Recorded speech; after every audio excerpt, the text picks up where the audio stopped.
అట్లయితే చిన్న ప్రార్థన చేసుకుని వాక్యాన్ని ధ్యానించుకుందాం. పరిశుద్ధుడు పరిశుద్ధుడు పరిశుద్ధుడు తండ్రి, మీ పరిశుద్ధమైన పాపలకు స్తోత్రం చెల్లించుకున్నాం ప్రభా.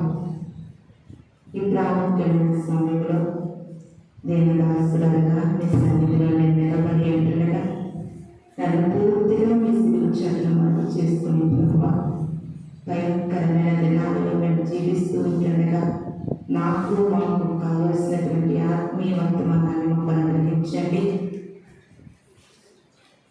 మీ పరలోక రాజ్యానికి ప్రభా సిద్ధపడేటటువంటి అయా ఈ వాక్యానికి లోబడే మనస్సులను అనుగ్రహించండి. సమస్తాన్ని మీ చేతులకు అప్పగించుకుంటూ త్వరగా రాబోతున్న యేసు పరిశుద్ధ నామములో అడిగి వేడుకొని ప్రార్థిస్తున్నాను తండ్రి. ఆమేన్. ఈ చక్కటి సమయం ఇచ్చినటువంటి దేవాలయానికి వందనాలు. కూడి వచ్చిన మీ అందరికీ కూడా వందనాలు చెల్లిస్తున్నాను. ఈ యొక్క సమయంలో వాక్య భాగాన్ని చదువుకుందాం. యెషయా గ్రంథము 51వ అధ్యాయము 1-2 వచనాలు చదువుకుందాం. నీతిని అనుసరించి యెషయా గ్రంథము 51వ అధ్యాయము 1-2 వచనాలు చదవడం. నీతిని అనుసరించుచును యెహోవాను వెతుకుచుండు వారులారా, నా మాట వినుడి. మీరు ఏ మాట నుండి చెక్కబడితేనో దాన్ని ఆలోచించుడి. మీరు ఏ గుంట నుండి తవ్వబడితేనో దాన్ని ఆలోచించుడి. మీ తండ్రి అయిన అబ్రహాము సంగతి ఆలోచించుడి. మిమ్మల్ని కనిన సారాను ఆలోచించుడి. అతడు ఒంటరి అయి ఉండగా నేను అతన్ని పిలిచి అతన్ని ఆశీర్వదించి అతన్ని పెక్కుమంది ఎగినట్లు చేసి చాలు. మనం చదువుకున్నటువంటి యొక్క వాక్య భాగంలో యెషయా భక్తుల ద్వారా దేవుడు చక్కటి వర్తమానాన్ని ఈ సమయంలో మనకు అనుగ్రహించి ఉన్నారు. నీతిని అనుసరించి యెహోవాను వెతుకుచుండు వారులారా, నా మాట వినుడి. మీరు ఏ పంట నుండి చెక్కబడితిరో దాన్ని ఆలోచించుడి. మీరు ఏ పంట నుండి తవ్వబడితిరో దాన్ని ఆలోచించుడి. మీ తండ్రి అయిన అబ్రహాము సంగతి ఆలోచించుడి. మిమ్మల్ని కనిన సారా సంగతి ఆలోచించుడి. ఈ వాక్య భాగాన్ని మనం జాగ్రత్తగా ఆలోచన చేసినట్లయితే చదువుకున్నటువంటి 2 వచనాలలో 4 సార్లు ఒక మాట మనకి ఇక్కడ కనబడుతూ ఉంది. ఆలోచించుడి అనే మాట. ఆలోచన అనేది ఒక మనిషి జీవితాన్ని నిర్ధారిస్తుంది, నిర్ణయిస్తుంది. ఆలోచనలు సరిలేక నా ప్రజలు తప్పిపోతున్నారని వాక్య భాగం మనకు సెలవిస్తూ ఉంది. మనం ఈ లోకంలో జీవిస్తూ ఉన్నప్పుడు మన జీవన ప్రయాణం అంతా కూడా మన ఆలోచన మీద ఆధారపడి ఉంటుంది. అందుకనే యెషయా భక్తుడు 2 వచనాల్లోనే 4 సార్లు మీరు ఆలోచించండి ఆలోచించండి ఆలోచించండి అని మాట్లాడుతూ ఉన్నారు. అందుకనే ఈ సమయంలో మనం ఆలోచన చేస్తే ఎంతో మంది వారి జీవితాల్లో సరి అయిన ఆలోచన లేక ఆయుష్ ఉంటుండగానే, వయస్సు ఉంటుండగానే ఆలోచన సరిలేక మధ్యలో వారి జీవితాలను ముగిస్తున్న వారు మనకు ఎంతో మంది కనబడుతూ ఉన్నారు. ఒక మనిషికి ఆలోచన శక్తి అనేది చాలా ముఖ్యమైనది. ఒక చదువుకునే విద్యార్థికి చదువు మీద పట్టు, నేను బాగా చదువుకుంటే మంచి స్థితిలో నిలబడతాననే ఆలోచన లేకపోతే ఆ యొక్క యవనస్తుడు ఒక ఉన్నతమైన స్థితిలో స్థిరపడలేడు. ఈ లోకంలో జీవిస్తున్న ప్రతి వ్యక్తి ఏ పని చేసుకుంటున్నా, చదువుకుంటున్నా, ఉద్యోగం చేస్తున్నా, మనము జీవిస్తున్నా, ఏమి చేస్తున్నప్పటికీ కూడా ఆలోచన అనేది సరి లేకపోతే వారి భవిష్యత్తులో విజయాలను చూడలేము, ఉన్నతమైన స్థితిలో మనము నిలబడలేము. ప్రియమైన దేవుని సంగమా, ఈ యొక్క లౌకిక పరమైనటువంటి భౌతిక పరమైనటువంటి జీవన విధానంలో సరి అయిన ఆలోచన లేకపోతే మన జీవితాలు అధోగతి పాలవుతూ ఉంటాయి. మరి ఆధ్యాత్మికమైన జీవితాల్లో సరి అయిన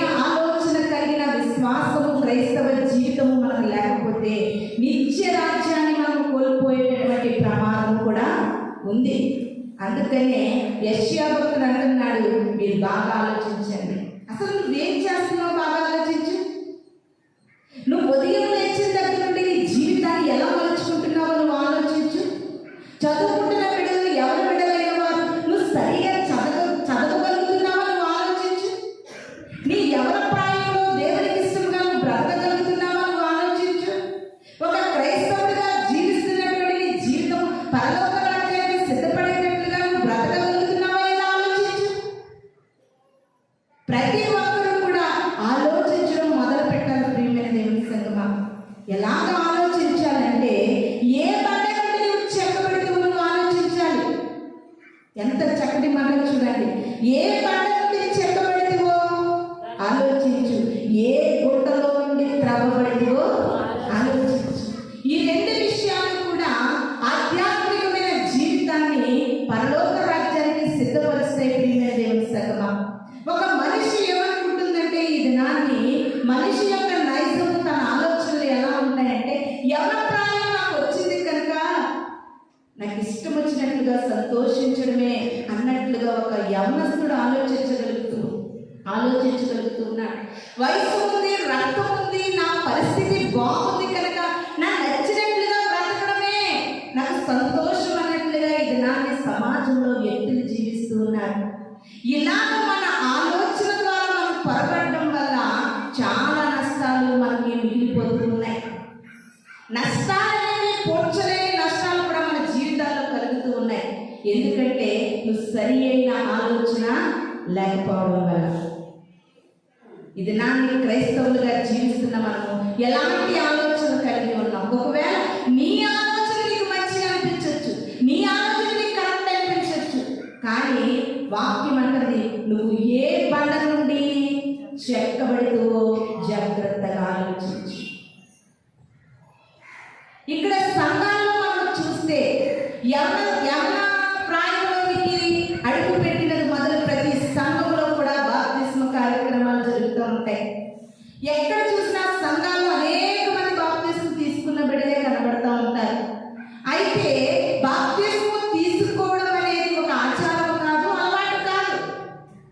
ముందు నువ్వు బాప్తిస్మ తీసుకున్నావంటే నువ్వు ఏ బండ నుండి చెక్కబడుతావో నువ్వు ఒకసారి ఆలోచించుకోవాలి. ఏ గుట్టలో నుండి నువ్వు త్రవ్వబడితేవో నువ్వు ఆలోచించుకోవాలి. ప్రియమైన దేవుని సంగమా, ఆలోచన లేకయే నా ప్రజలు నశించిపోతున్నారు. ఎంత పెద్ద మాట చూడండి. ఏమి లేక నశించిపోతున్నామంట? 4 పదాలు. ఆలోచన అనే పదము, అది నీ జీవితంలో సరైన రీతిగా నువ్వు దానిని క్రమమైన పద్ధతిగా నువ్వు ఆలోచించేటప్పుడు నీ ఆలోచనలు సరిగ్గా లేకపోతే నువ్వు నశించిపోతావని వాక్యము సెలవిస్తూ ఉంది. ఇంకా ఏమంటున్నారు? అబ్రాహాముని ఆలోచించండి, సారాను ఆలోచించండి. ఎందుకు ఏ బండ నుండి చెక్కబడితిరో, ఏ గుడ్డ నుండి త్రవ్వబడితిరో 2 విషయాలు మనకు తెలియజేస్తూ ఉన్నాడు. అదే ఇద్దరు వ్యక్తులను కూడా ఇక్కడ మనకు కళ్ళ ముందు పెడుతున్నాడు. అబ్రాహామును ఆలోచించు, సారా జీవితాన్ని ఆలోచించు. ఎందుకంటే అబ్రాహాము వారి విశ్వాసులకు తండ్రిగా దేవుడు నిర్ధారించారు. నువ్వు విశ్వాసగా బ్రతికినప్పుడు విశ్వాసులకు తండ్రి ఎవరండి? అబ్రాహాము గారు. విశ్వాసానికి కర్త ఎవరు? యేసుక్రీస్తు వారు. కనుక అబ్రాహాము జీవితాన్ని ఆలోచించు. ఒంటరిగా ఉన్న అబ్రాహామును పిలిచేను, అబ్రాహామును పెక్కుమందన్నట్లుగా చేశాను. మానవ ఆలోచనలు ఎక్కడి వరకు మనల్ని నడిపిస్తూ ఉంటాయంటే, మనము దాటిపోతున్నాం అనేసరికి మన ఆలోచనలు అక్కడ వరకు మనల్ని నడిపించి ఆ తర్వాత మన ఆలోచనలే మనం భయపెడతా ఉంటాయి. అవకాశము దాటిపోయింది, జీవితం చేజారిపోయింది, పరిస్థితులు దాటిపోయి ఇంకా నేనేమీ చేయలేను అనేంతవరకునే ఈ ఆలోచనలు పనిచేస్తాయి. కానీ దేవుని ఆలోచనలు ఎలా ఉంటాయంటే, అవకాశము పోయిన తర్వాత కూడా నీకు అవకాశం ఉందని తెలిపేదే దేవుని వాక్యం. పరిస్థితులు దాటిపోయిన తర్వాత కూడా ఇంకా నీ జీవితంలో మంచి రోజులు ఉన్నాయని చెప్పేది దేవుని ఆలోచన. ప్రియమైన దేవుని సంగమా, ఇది నాన్ని మనం ఎలాంటి ఆలోచనలను అనుసరించి నడుచుకోగలుగుతున్నాం? మనం నమ్ముకున్నటువంటి దేవాది దేవుని యొక్క పేరు ఆలోచనకర్త. ఆలోచనకర్త. అందుకనే పాట ఉంది కదా, నా సొంత ఆలోచనలు నాకు కలిగించెను నష్టము, నీకు కలిగిన ఆలోచనలు నాకు లాభమాయను. అందుకనే ఈ మర్మాన్ని గుర్తిరిగినటువంటి అపోస్తులైన పౌలు గారు అంటున్నారు, ఈ లోకంలో క్రీస్తు కొరకు బ్రతికితే లాభం, ఈ లోకంలో నేను సమస్తాన్ని నష్టముగా ఎంచుకుంటున్నాను. ఎందుకంటే ఈ లోకంలో సమస్తము నష్టము. ప్రసంగి భక్తుడు అంటున్నాడు, ఇదంతా వ్యర్థము. ఏమంటున్నారండి? ఇదంతా వ్యర్థం అని ప్రసంగి భక్తుడు అంటున్నాడు. కాబట్టి ఒకవేళ నీ సొంత ఆలోచనలో కనుక నువ్వు ఇప్పటి వరకు కనుక జీవిస్తూ ఉంటే ఒక చిన్న మాట, ప్రభువుకి నీ జీవితాన్ని అప్పగించు. ప్రభువా, నీ ఆలోచనలో నా బ్రతుకుని స్థిరపరచు, నా స్టడీని స్థిరపరచు, నా జీవితాన్ని స్థిరపరచు, నా కుటుంబాన్ని స్థిరపరచు, నా పిల్లలను స్థిరపరచు, నా యవ్వన జీవితాన్ని స్థిరపరచు అని ప్రతి ఒక్కరు కూడా ఈ వాక్యము మనతో మాట్లాడుతూ ఉంటుండగా దేవుని ఆలోచన కొరకు మన జీవితాలను మనం అప్పగించుకోవడం అనేది మనకు చాలా మంచిది. ప్రియమైన దేవుని సంగమా, ఆలోచించుడి, ఆలోచించుడి, ఆలోచించుడి, ఆలోచించుడి. 4 సార్లు ఇది నాన్న ప్రభు వాక్యము నిన్ను ఆలోచించమంటుంది. దేనికోసం ఆలోచించమంటుంది? నీ ఆధ్యాత్మికమైన జీవితం ఎలా ఉంది? ఈ లోకంలో నీవు జీవిస్తూ ఉంటుండగా ఈ భౌతిక జీవితంలో ఎలాంటి నిర్ణయాలు తీసుకోవాలి, ఎలాంటి ఆలోచన తీసుకోవాలి, ఎలా నేను మంచి ఆలోచన తీసుకోగలిగితే నా జీవితం బాగుపడుతుంది, నా పరిస్థితి బాగుపడుతుంది అనేది ఈ దినాన ప్రతి ఒక్కరికి కూడా చాలా అవసరమైనటువంటి విషయం.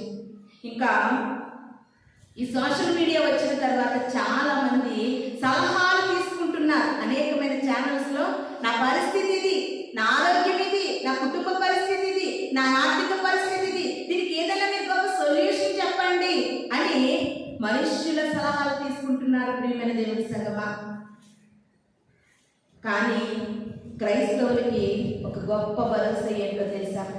నీ ఆలోచనలను చిక్కబడిపోయి, నీ ఆలోచనలో నువ్వు నష్టం కలిగి, నీ ఆలోచనలో నువ్వు పడిపోయి, ఏ దారిలో తెలియనటువంటి పరిస్థితుల్లో నువ్వు దిగజారిపోయి ఉంటే ప్రభు అంటున్నాడు, ఆలోచనకర్త ఎదుగు నువ్వు చేరాలి. ఆలోచనకర్త ఎదుగు నువ్వు మోకరించి, ప్రభువా, ఇప్పటి వరకు నాకు తెలిసి తెలియని ఆలోచనలో నా జీవితము సతమతమైపోయింది. ఈయన నా ఆలోచన కాక నీ ఆలోచనలో నా జీవితాన్ని, నా కుటుంబాన్ని, నా భవిష్యత్తుని, నా ఆరోగ్యాన్ని, నా ఆర్థిక పరిస్థితిని, నా స్థితిగతులను నీ ఆలోచనలో స్థిరపరచండి ప్రభువా అనేటటువంటి ఒక జ్ఞానం కలిగినటువంటి క్రైస్తవులుగా మనము జీవించాలి. ప్రియమైన దేవుని సంగమా, బైబిల్ గ్రంథంలో అనేకమైన భక్తులు ఉన్నారండి. తన తండ్రి గొప్ప రాజు, తన తండ్రి గొప్ప రాజు అయితే తన తండ్రి ఇష్టమైన బిడ్డలకి ఆ రాజ్యపు అధికారాన్ని ఇస్తానంటే నాకే కావాలని తన ఆలోచనలతో పోరాడుతున్నాడు అబ్షాలోము. తన ఆలోచన చెడ్డవి. అంతేకాదు అబ్షాలోముకి ఆలోచన చెప్తున్న సలహాదారులు కూడా రాంగ్ రూట్లో చెప్తున్నారు. అప్పటికీ కూడా అబ్షాలోము గ్రహించక, ఒక్కొక్కసారి చూడు, నీకు ఆలోచన చెప్పేవారు కూడా తేడాగా ఉంటుంది. ప్రియమైన దేవుని సంగమా, అందుకనే మనుషుల ఆలోచన కాదు కానీ దేవుని ఆలోచనలో మనకి లాభం. ప్రియమైన దేవుని సంగమా, తన ఆలోచన ద్వారా తండ్రిని చంపడానికి బయలుదేరి తన ఆలోచనలో ఏం కొని తెచ్చుకున్నాడు? మరణాన్ని కొని తెచ్చుకున్నాడు. సంసోను కూడా తన ఆలోచన ఏంటి? ఒక యవనస్తురాలైన ఒక స్త్రీని, ఒక కన్యకని, ఒక స్త్రీని చూసి తన మోహపు చూపుల వల్ల, తన ఆలోచనల వల్ల, ఆ దెలీలా వల్ల తన యవన జీవితాన్ని కోల్పోయాడు. చూడండి, మనుషుల ఆలోచనలు ఎంత భయంకరమైనది. ఈ దినాన్ని యవన బిడ్డలైనా పెద్దవారైనా ఇక్కడ కూర్చున్న మనందరము, వాక్యం వింటున్న ప్రతి ఒక్కరు కూడా ఒక్క 5 నిమిషాలు మెడిటేషన్ అంటారు చూడండి, ప్రశాంతంగా ఒక్క 5 నిమిషాలు మనకి ఎన్ని ప్రాబ్లమ్స్ ఉన్నా కూర్చుని ఏ ఆలోచనలో మన జీవితం కొనసాగుతుంది, ఏ ఆలోచనలో మన బిడ్డలను మనం నడిపించగలుగుతున్నాం, ఏ ఆలోచనలో మన సంఘం ఉంది, ఏ ఆలోచనలో మన పరిస్థితులు ఉన్నవి అని మనం ఒకసారి కూర్చుని ఒక్క 5 నిమిషాలు మన కోసం మనము ఆలోచించడము చాలా మంచిది. ప్రియమైన దేవుని సంగమా, నువ్వు ఏ బండ నుండి చెక్కబడితేవో నువ్వు ఆలోచించాలి, ఏ గుంట నుండి నువ్వు త్రాగబడితేవో ఆలోచించాలి. అబ్రాహామును పిలిచిన దేవుడు నమ్మదగిన వాడని ఆలోచించాలి. నీ యొక్క క్రైస్తవ జీవితంలో అన్ని పోయిన తర్వాత ఒక్కొక్కసారి నిస్సహాయ స్థితిలో మనం ఉన్నప్పుడు ఈ అబ్రాహాము గుర్తుకు రారు, ఈ సారా గుర్తుకు రారు, దేవుడు చేసిన కార్యాలు గుర్తుకు రావు, ఇశ్రాయేలీయుల ప్రజలు గుర్తుకు రాలేదు, ఎర్ర సముద్రాన్ని ఆరని నేలగా చేసే దేవుడిని గుర్తుకు రాలేదు. ఇది నా క్రైస్తవులు కూడా అలాగే ఉన్నారు. ప్రియమైన దేవుని సంగమా, క్రైస్తవ జీవితాలు కూడా ఆలోచన లేక బ్రతుకుతా ఉన్నారు. ఆలోచనకర్త అయిన దేవుడిని మనం కనుక అనుసరించగలిగితే, ఆయన ఆలోచనలో మన జీవితాలు స్థిరపరచాలని మనం ప్రార్థన చేయగలిగితే, ఊహించిన స్థితిలో ఆయన ఎక్కలేనంత కొండపైకి మనల్ని ఎక్కిస్తాడు. చాలా మంది ఈ దినాన్ని ఆలోచనలు చాలా గొప్పగా ఉంటాయి, దానికి తగిన పర్యవసానం చాలా చిన్నదిగా ఉంటుంది. దీని అంతటికీ గల కారణం ఏంటంటే మానవ ఆలోచనలు కాదు, దైవికమైన ఆలోచనలు మనము ఆధారపడి జీవించాలి. అందుకనే మొదటి సమూయేలు గ్రంథము 15వ అధ్యాయం 22వ వచనంలో భక్తుడు సెలవిస్తూ ఉన్నాడు. మొదటి సమూయేలు గ్రంథము 15వ అధ్యాయము 22వ వచనంలో భక్తుడు చక్కటి మాట అందుకు సమూయేలు తాను సెలవిచ్చిన ఆజ్ఞను ఒకడు గైకొనుట వలన యెహోవా సంతోషించినట్లు ఒకడు దహన బలులు బలులను అర్పించుట వలన ఆయన సంతోషించిన ఆలోచించుము బలులు అర్పించుట కంటే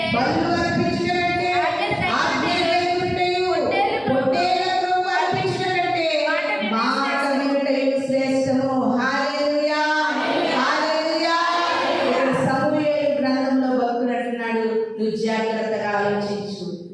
నువ్వు బాప్తిసం తీసుకున్నంత మాత్రాన దేవుడు సంతోషించిన, నువ్వు బలులు అర్పించినంత మాత్రాన దేవుడు సంతోషించిన, మందిరానికి జస్ట్ వచ్చి వెళ్ళిపోయినంత మాత్రాన దేవుడు సంతోషించిన, జాగ్రత్తగా నువ్వు ఆలోచించు. దేవుడు ఒకటే సంతోషిస్తాడు. నువ్వు ఆలోచించాలి. నువ్వు బ్రతుకుతున్నావంటే, నువ్వు జీవిస్తున్నావంటే, నీ జీవితం ద్వారా, నీ బ్రతుకు ద్వారా దేవుడు సంతోషించాలంటే ముందుగా నువ్వు ఆలోచించవలసింది ఏంటో తెలుసా? ప్రియమైన దేవుని సంగమా, ఈ లోకంలో వేషధారణ భక్తి నువ్వు ఎంత చేసినప్పటికీ కూడా దేవుడు సంతోషించడు. ఒక్కసారి ఆలోచించు, ఒక్కసారి ఆలోచించు. ఎంత బాప్తిసం పొందుకున్నాను, విశ్వాసిగా ఉన్నాను, భక్తిగా ఉన్నాను, మందిరానికి వెళుతున్నాను, ప్రార్థన చేసుకుంటున్నాను, ఉపవాసం ఉన్నాను అని వ్యవహరించకుండా ఇవన్నీ చేస్తున్నాను, కానీ దేవుడు సంతోషించేటట్లుగా నా జీవితం ఉందా? ఆలోచించు. ఇవన్నీ చేసినా దేవుడు సంతోషించడు, కానీ మాట వినుట వలన ఆయన సంతోషిస్తాడంట. పొట్టేలు, బలులు ఇవన్నీ అర్పించడం వల్ల ఆయన సంతోషించడంట, కానీ మాట వినుట వలన సంతోషిస్తాడు. కాబట్టి ఈ దినాన్ని నువ్వు ఆలోచించు. దేవుని మాట వింటున్నావా? దేవుని మాట వినేటటువంటి స్థాయిలో ఉన్నావా? కొంతమంది మాట వినేటటువంటి స్థాయిలో ఉండరు, ఇంకా దేవుడి మాట వినే స్థితిలో కూడా లేకుండా ఇంకా దిగజారిపోయే పరిస్థితుల్లో కొంతమంది క్రైస్తవులు కనబడతా ఉంటారు. ఒకవేళ మాట వినే పొజిషన్లో ఉంటే కనుక, వినే పొజిషన్లో ఉండగలిగితే తప్పకుండా ఏదో రోజు నువ్వు స్థిరపడతావు. అది కూడా వినలేని పొజిషన్లో ఈ దినాన్ని అనేక మంది బిడ్డలు మనకి కనబడుతూ ఉన్నారు. ఆలోచించు. నువ్వు మాట వినే బిడ్డగా ఉన్నావా లేదా? వాక్యం ఆలపిస్తున్న నీవు నీ హృదయాంతరంగం నేను ప్రశ్నిస్తూ ఉంటుండగా నువ్వు మాట వినే బిడ్డగా ఉన్నావా లేదో నీదే జవాబు. ఆలోచించి ప్రియమైన దేవుని సంగమా, మాట వినుటే శ్రేష్టము.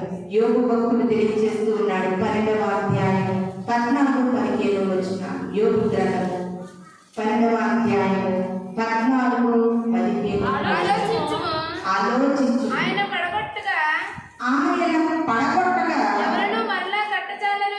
ఎవరును మరలా కట్టజాలరు. ఆయన మనుషుని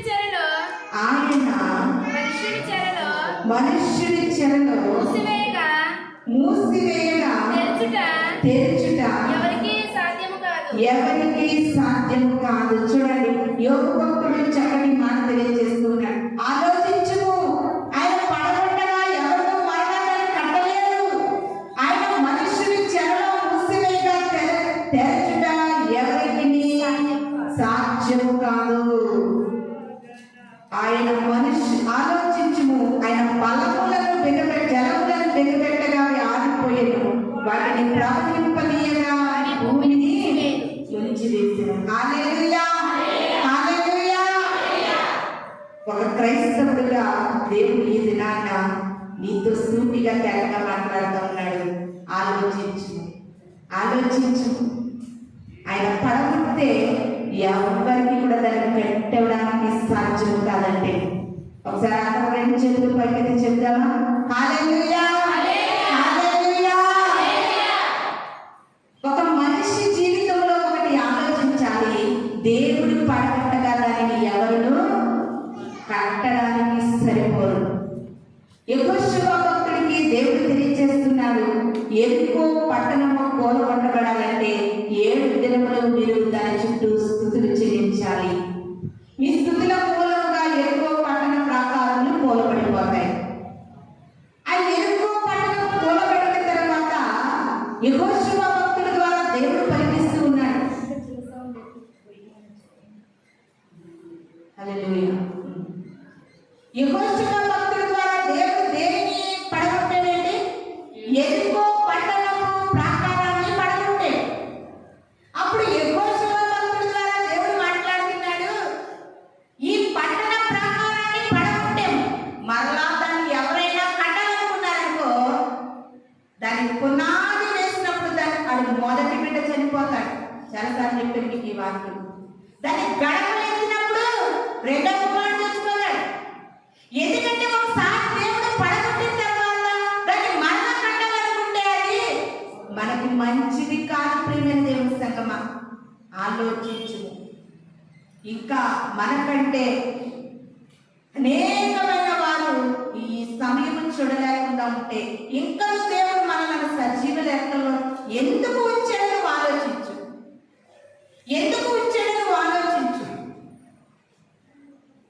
పడగొట్టడం ఆయనకి పెద్ద కష్టమేమి కాదు. ఇంకా ఆయన ఏం చేశాడంటే మరలా ఆలోచించు. ఆయన జలములను బిగబెట్టగా ఏమైపోయిందంటే అవి ఆరిపోయి మరలా ఏం జరుగుతుంది?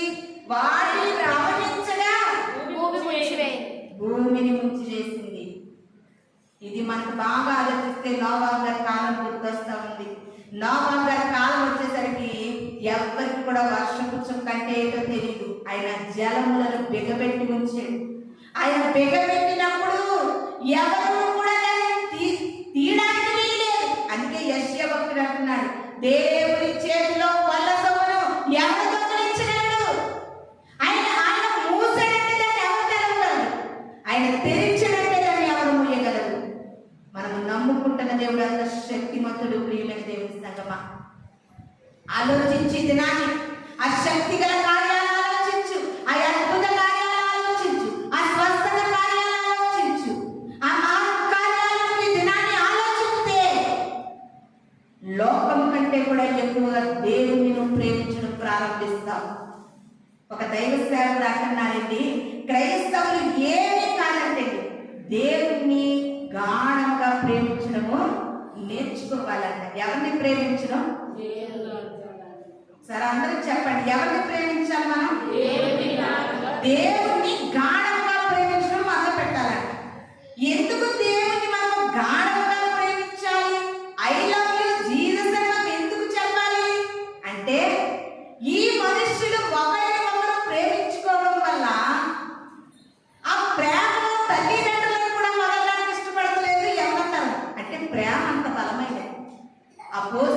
పౌలు గారు అంటున్నారు, ప్రేమ మరణం కంటే బలమైనదండి. ఈ లోకంలో ఉన్న ప్రేమ వల్ల దేనినైనా విడిచిపెట్టడానికి, అవసరమైతే మనుషులనైనా చంపడానికి ఇష్టపడుతుంది ఈ ప్రేమ. అదే దేవుని మనకు గాఢంగా ప్రేమించడం మొదలు పెడితే పాపాన్ని చంపడానికి ఇష్టపడతాం, దేవునికి ఆయాసమైన క్రియలు విడిచిపెట్టడానికి ఇష్టపడతాం, దేవునికి నచ్చని జీవితాన్ని విడిచిపెట్టడానికి ఇష్టపడతాం, దేవుడు వద్దన్న వాటిని వదిలేయడానికి ఇష్టపడతాం. ఎందుకు కలుగుతుందంటే గాఢమైన ప్రేమలో అంత బలము ఉంది. ప్రియమైన దేవుని సంగమా, ప్రతి క్రైస్తవుడు కూడా దేవుని గాఢముగా ప్రేమించడం మొదలు పెట్టాలంట. కానీ మనమందరం ఏం కోరుకుంటామంటే ఆ గాఢమైన ప్రేమను అప్పట్లో చూపిస్తున్నాడని సంతోషపడతా ఉంటాం. దాన్ని కూడా మనము స్వీకరిద్దాం. మనము కూడా దేవుని ఎక్కువగా ప్రేమించడం మొదలు పెడదాం. ఆ ప్రేమ దేనినైనా సరే వదిలివేయమంటదండి. అక్కడ వదిలివేయమంటది, చెల్లిని వదిలివేయమంటది, లోకానుసారంగా ప్రేమించుకున్నామని చూస్తున్నాం కదా, ఆస్తిని వదలమంటది, ఐశ్వర్యాన్ని వదలమంటది, కన్న తల్లిని చంపమంటది, కన్న తండ్రిని చంపమంటది. సోషల్ మీడియాలో మనం చాలా చూస్తున్నాం కదండి. ప్రేమ కోసం తల్లిని చంపుతున్న అమ్మాయిని చూస్తామా మనం? ఇలా చాలా జరుగుతున్నాయి ప్రేమ కోసం. అదే ప్రేమ దేవుని గాఢంగా ప్రేమించడం మనం స్టార్ట్ చేస్తే అపవాది తంత్రాలను మనం విడిచిపెట్టమంటది, విడిచిపెట్టేదనిపిస్తుంది కూడా.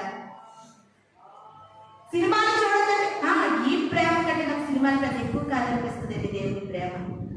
సీరియల్స్ చూడద్దా, వద్దు, సీరియల్స్ నా దేవుని ప్రేమ కంటే ఎక్కువ కాదనిపిస్తుంది.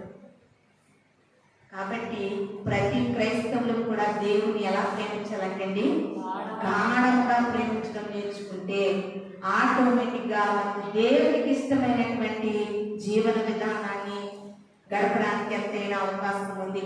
అదే యోబు గ్రంథం 36వ అధ్యాయం 26వ వచనాన్ని చదువుకుందాం.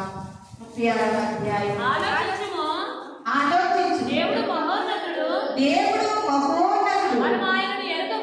మనము ఆయనను ఎరుగము. ఆయన సంవత్సరముల సంఖ్య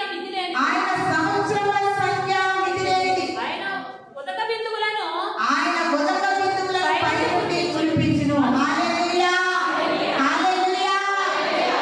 ఆలోచించుము. యోబు భక్తుడు అంటున్నాడు, ఆలోచించుము, దేవుడు మహోన్నతుడు. అంటే ఆకాశాలు పట్టజాలైనటువంటి దేవుడు. ఆయన అత్యున్నత సింహాసనం మీద ఉన్న దేవుడు. నువ్వు భూమి మీద ఉన్నావు, ఆయన సింహాసనం మీద ఉన్నాడు. ఆయనకి మనకి ఎంత వ్యత్యాసం ఉందో నువ్వు ఆలోచించు. విర్రవీగిపోతున్న క్రైస్తవుడా, ఒక్కసారి ఆలోచించు. దేవుని శక్తి ఎంత గొప్పదో ఆలోచించు. దేవుని శక్తి ఏం చేసిందంటే ఇశ్రాయేలీయుల పట్ల ఎర్ర సముద్రాన్ని తన ప్రజలను దాటించడానికి ఎండిన నేలగా మార్చింది. అదే దేవుని శక్తి మనలో ఏం చేసిందో తెలుసా? ఇశ్రాయేలీయుల ప్రజలని తరుముతున్నటువంటి శత్రు సైన్యాన్ని ముంచివేయడానికి మళ్ళీ జనులను ఏర్పాటు చేసింది దేవుని శక్తి. ఆలోచించుము. మానవ ఆలోచన తొలగించు. దేవుని శక్తి అంత గొప్పది. ఆయన భయంకరుడు, భీకరమైన స్వరము కలిగిన దేవుడు. అసలు నువ్వు క్రైస్తవ జీవితం జీవిస్తూ కూడా ఇంకా పనికి రాని వాటిని విడిచిపెట్టలేకపోతున్నావంటే దేవుని శక్తి కలిగి పూర్తిగా అర్థం కాలేదని ఇది నాట లేఖనములు మనకు తెలియజేస్తూ ఉన్నాయి. ప్రియమైన దేవుని సంగమా, జాగ్రత్తగా ఆలోచించండి. ఆయన మూయడం స్టార్ట్ చేస్తే ఎవడు దానిని తెరవలేడు. ఆయన ఒక నరుడును బ్రతుకు అనకపోతే చచ్చిపోయిన నరుడు బ్రతకలేడు అంటున్నారు ఎహెజ్కేలు గ్రంథంలో. తల్లి గర్భములో నుండి పుట్టిన తర్వాత రక్తపు మడుగులో ఉన్న నిన్ను బ్రతుకు అంటేనే కానీ నువ్వు బ్రతకలేదు అంటున్నాడండి దేవుడు. ఆయన మూయగా ఎవడు తీయలేడు, ఆయన తీయగా ఎవరు మూయలేడు.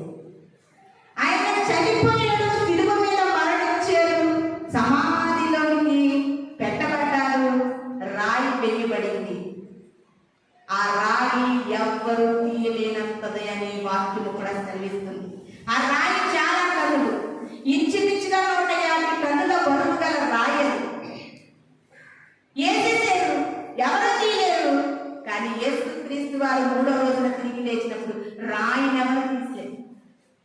ఆయన తీయగలడు, ఎవరు వేయలేరు. ఆయన తీయగలడు, ఎవరు తీయలేరు. ప్రియమైనది, ఆలోచించింది నాకు ప్రతి ఆలోచించాలి. ఆలోచించడానికి క్రైస్తవ జీవితం ఎడిపోతుందని అర్థం కావట్లేదు. భయంకరమైన రాత్రి దినాలలో మనం ఉన్నాం. ఆయన చేటాన్ని చేతిలో ఉంది. ఈ లోకంలో లోక మనస్సులతో, లోక ఆలోచనలతో, లోక తంత్రాలతో మనం బ్రతుకుతూ దేవుని యొక్క రాజ్యాన్ని మనం మిస్ చేస్తున్నామేమో. ఇది నన్ను ఆలోచించు. యోబు భక్తుడు అంటున్నాడు, ఆయన జలములను బిగబెట్టగా రాలేదు వర్షం, ఆయన కుమ్మరించగా ఎవరు ఆపలేదు.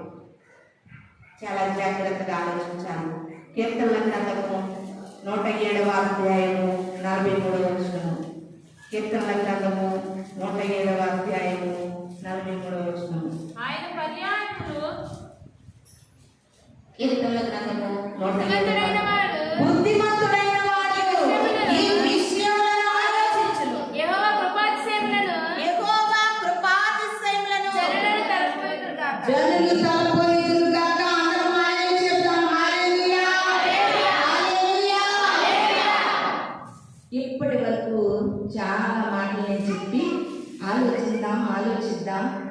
యోగు గారు ఆలోచించండి, యెషయా భక్తుడు ఆలోచించండి, సమూయేలు గారు చెప్తున్నారు ఆలోచించండి. ఏమి ఆలోచించాలి, దేవుడు చేసిన కార్యాలు ఏంటి అనేది ఇప్పటి వరకు చెప్పుకున్నాం.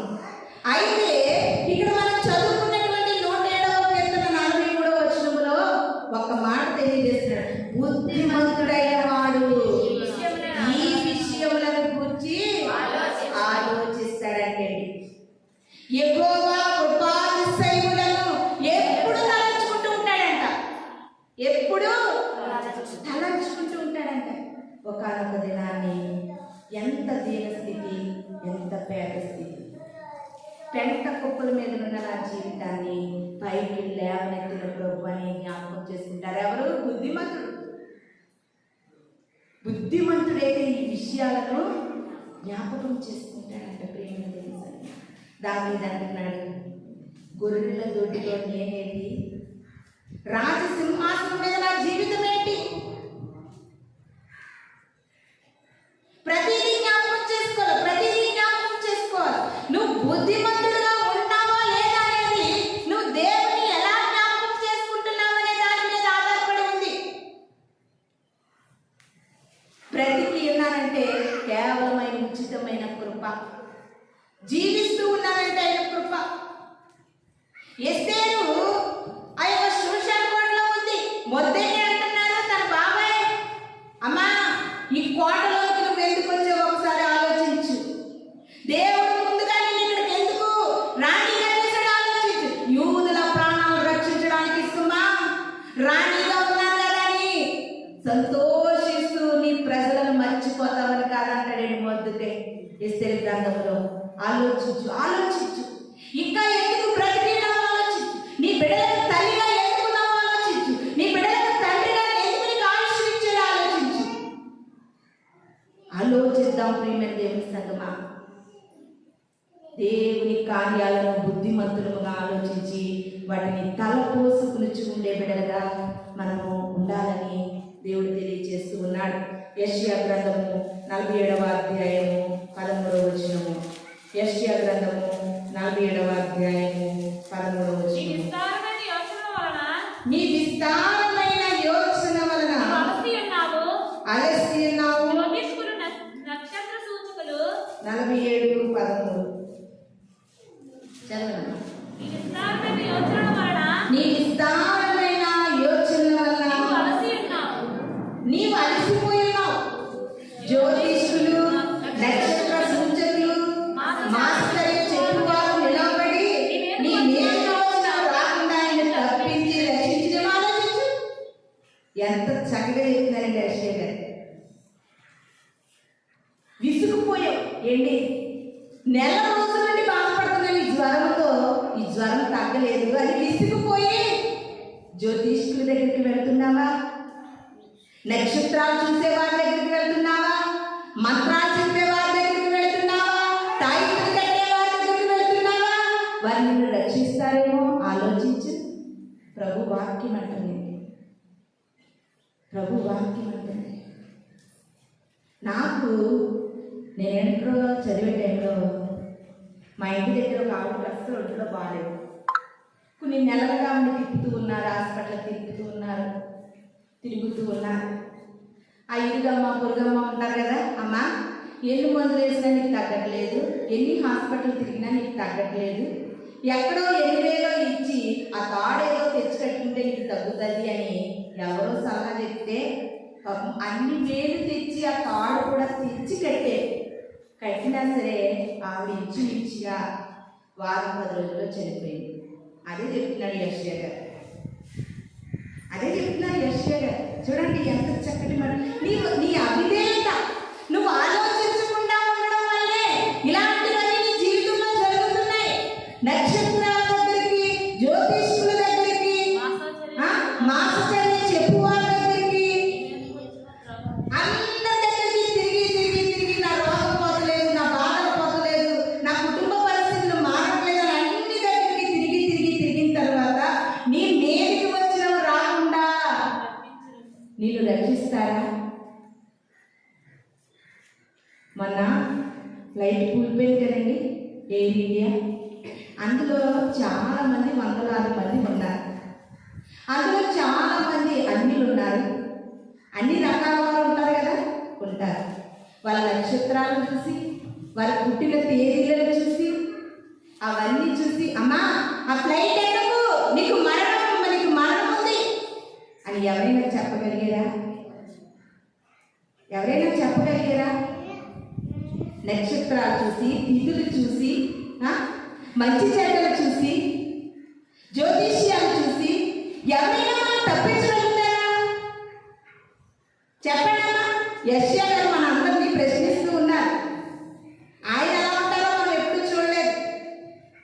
దేవుడి కనికరాన్ని బట్టి మనం పరలోక రాజ్యం యెషయా గారిని కూడా చూడొచ్చు. ఆయన అంటున్నారు మనతో, ఏ తిథులు చూసి, జ్యోతిష్యాలు చూసి, నక్షత్రాలు చూసి, మంత్రాలు చేసి, తంత్రాలు చేసి, కన్న పిశాచాలకు వెళ్ళి ఇవన్నీ చేస్తే నీ మీదకి రాకుండా, కీడుకు రాకుండా వాళ్ళు తప్పిస్తారా? తప్పిస్తే ఎందుకు ఇన్ని యాక్సిడెంట్లు, ఇన్ని ప్రమాదాలు, ఇన్ని పరిస్థితులు, ఇన్ని భూకంపాలు, ఇన్ని విపత్తులు, మనుషులు ఎందుకు నశించిపోతున్నారు? సౌలు అనుకున్నాడు, ఎన్నో యుద్ధాలు చేస్తుంటే, యెహోవా సన్నిధిలో ప్రార్థన చేస్తుంటే నాకు జవాబు దొరికింది. నేను యెహోవాకు విరుద్ధంగా పాపము చేశాను కాబట్టి దేవుడు నాకు యుద్ధానికి వెళ్ళాలని వద్ద చెప్తలేదు. అందుకని కన్న పిశాచి దగ్గరికి వెళ్తాను. ఎక్కడికి వెళ్తాడండి? బాగా ఆలోచించండి. కన్న పిశాచి దగ్గరికి వెళ్తానని వెళ్ళాడు. అమ్మా మంత్రాలు చెప్తున్నావు, తంత్రాలు చెప్తున్నావు, నా భవిష్యత్తు చెప్తున్నావు, చేతిని చూస్తాను, చేతి రేఖలను చూస్తాను, నీ భవిష్యత్తు చెప్తాను అని వస్తా ఉన్నారు కదా. సౌలు వెళ్ళాడు, నేను యుద్ధానికి వెళ్ళాలనుకుంటున్నాను, నేను చస్తానా, బ్రతుకుతానా, గెలుస్తానా, ఓడిపోతానా అని అడిగాడు. ఏం చెప్పింది?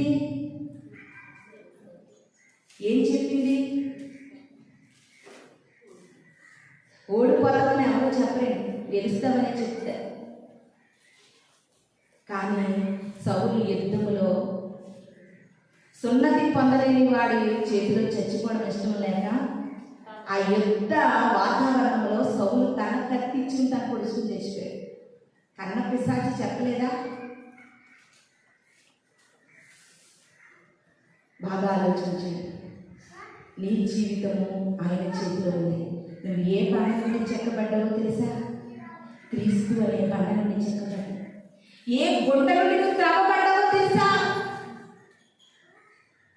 మన కొరకు మరణం గెలిచి తిరిగి లేచినటువంటి క్రీస్తు బండ నుండి మనం చెక్కబడ్డాం. నీ పరిస్థితులకు, నీ రోగాలకి, నీ యొక్క వ్యాధులకి, నీ బాధలకి, నీ కష్టాలకి, నీ నష్టాలకి జవాబు దేవుడే. ఆయన అడుగు, నా జవాబు ఏంటి, నా ప్రార్థన ఏంటి, నా జీవితం ఏంటి, నా ప్రాబ్లంకి సొల్యూషన్ ఏంటి అడుగు. ప్రియమైన దేవుని సంగమా, అనేకమైన చోట్లకు వెళ్ళి ఆయన బాధపరచవద్దు. ఎవరు నిన్ను రక్షించలేరు సుమా. ఆయన నిన్ను తీసేయాలనుకుంటే ఎవరు కూడా నేను ఇక్కడ ఉండలేరు. ఎందుకంటే జీవ మరణములు దేవుని చేతిలో ఉన్నాయి, ఆయన వశములో ఉన్నవి. ఎందుకు నువ్వు భయపడుతున్నావు? పూర్తిగా ప్రభువుపై ఆధారపడు.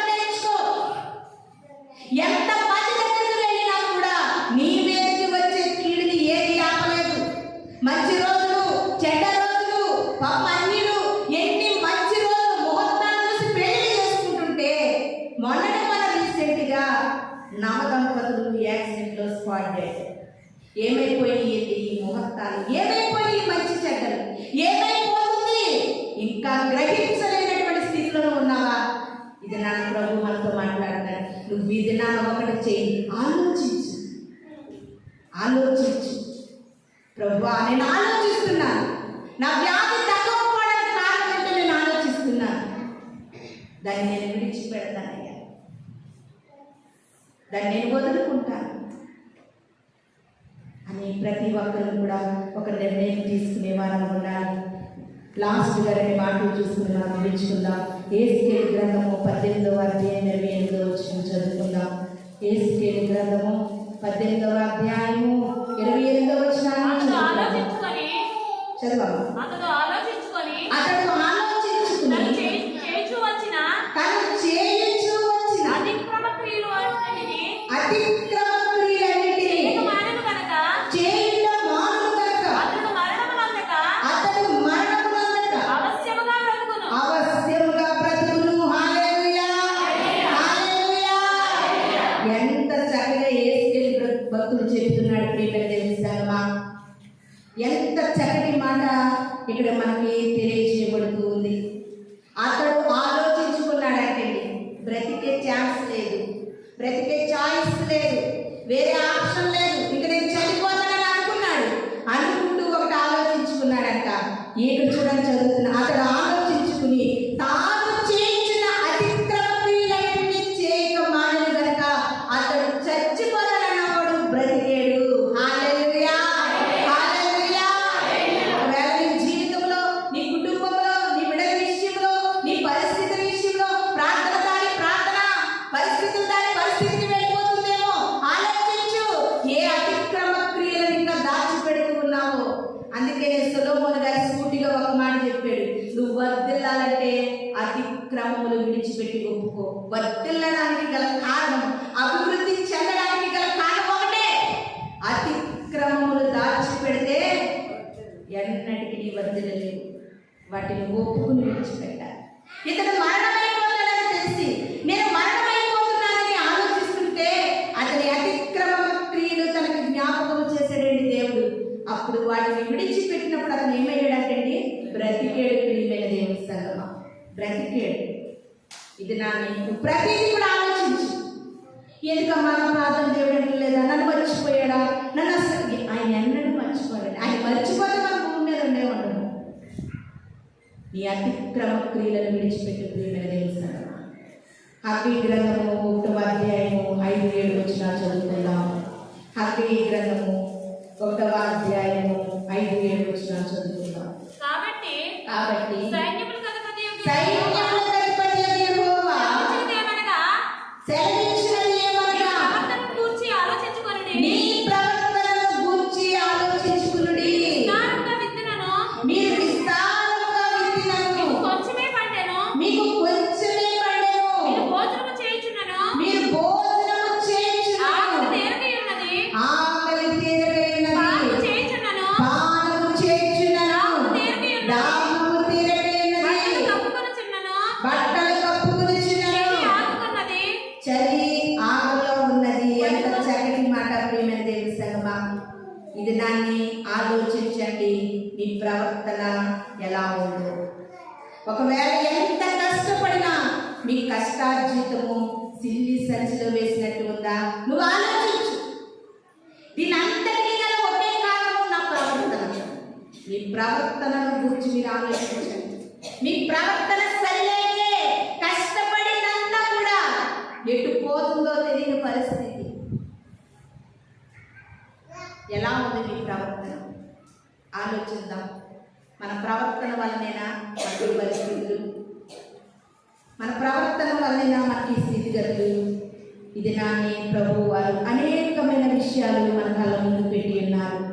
మన ప్రవర్తన సరి చేసుకుందాం. మన ఆలోచనలు కాక దేవుని ఆలోచనలు మన జీవితాన్ని అప్పగిద్దాం.